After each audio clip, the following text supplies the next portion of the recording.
दुनिया के सर्वाधिक लोकप्रिय नेता और भारत के यशस्वी प्रधानमंत्री जी मन की बात कार्यक्रम पूरे भारतवासी और दुनिया के बीच उन्होंने साझा किया और उन्होंने आज 4-5 बातों पर विशेष करके देशवासियों से अपने विचारों को साझा किया। जिस तरह से पूर्वांचल और बिहार में छठ महापर्व के प्रति लोगों की आस्था है और छठ महापर्व के आस्था पर प्रधानमंत्री जी ने पूरे बिहार वासियों को और विशेष करके छठ व्रतियों को शुभकामना दिया। उन्होंने मन की बात की शुरुआत छठ पर्व के आस्था से ही किया और किस तरह से पूर्वांचल और बिहार के लोग छठ मैया और पूरा छठ पर्व जो है लगातार अभी 4 दिन बिहार में मनाया जाएगा, इसके प्रति प्रधानमंत्री जी ने आस्था व्यक्त की।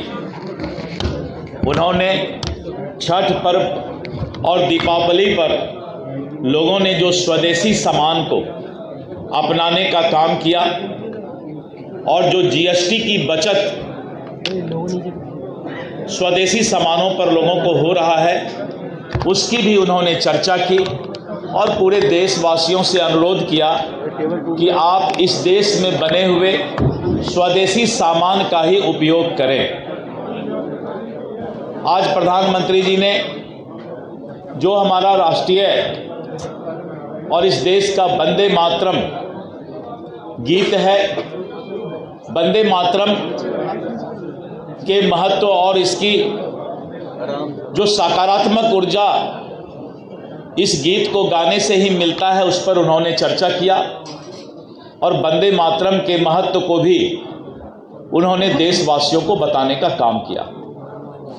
और इसके साथ साथ देश के अंदर ऐसे युवा प्रतिभा जो क्रिएटर भी हैं, इवेंट्स को भी क्रिएट करते हैं और साथ साथ क्रिकेट भी खेलते हैं, यानी युवाओं के क्रिएटर और क्रिकेटर, इन सब बातों पर भी उन्होंने चर्चा किया।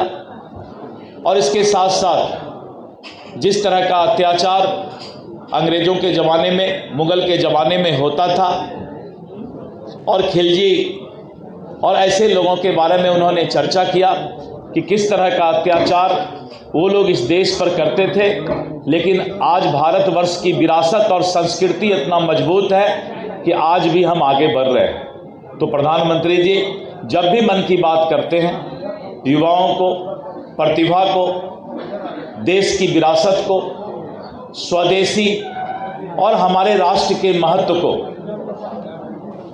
भारतवासियों के बीच साझा करने का काम करते हैं और हर वक्त इस बात को वो ज़रूर संदेश देना चाहते हैं कि देश हमें देता है सब कुछ, हम भी तो कुछ देना सीखें। और इस देश के प्रति समर्पण मन की बात से युवाओं को, महिलाओं को, किसान को और सभी लोगों को संदेश देने का काम करते हैं।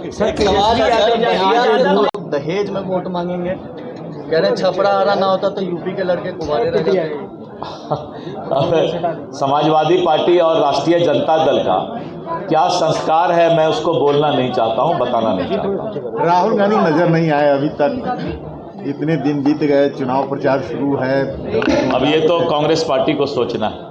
धन्यवाद।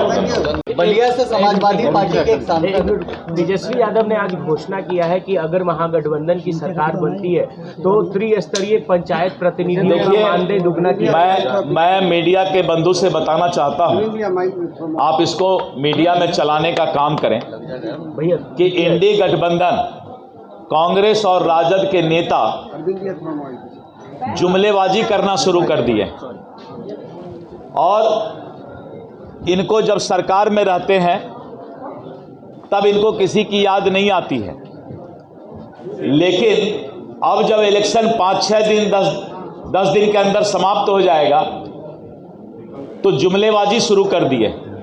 यानी कांग्रेस और राजद की जुमलेबाजी में बिहार की जनता और मतदाता आने वाली नहीं है। उनको पता है कि अब इन लोगों को मालूम है कि मतदाता ने मन बना लिया है कि बिहार में एनडीए की सरकार 2/3 बहुमत से बनेगी। इनके पास अब कोई मुद्दा नहीं बचा है, इसीलिए इन लोगों ने अब जुमलेबाजी करना शुरू कर दिया है। यानी ये लोग जुमलेबाज हैं और जनता इस बात को समझ रही है राहुल गांधी नजर नहीं आ रहे कि ये जुमलेबाज कांग्रेस और राजद रोज जो है अब कुछ न कुछ जुमलेबाजी करेंगे। इनके जुमलेबाजी के चक्कर में मतदाता नहीं पड़ेंगे।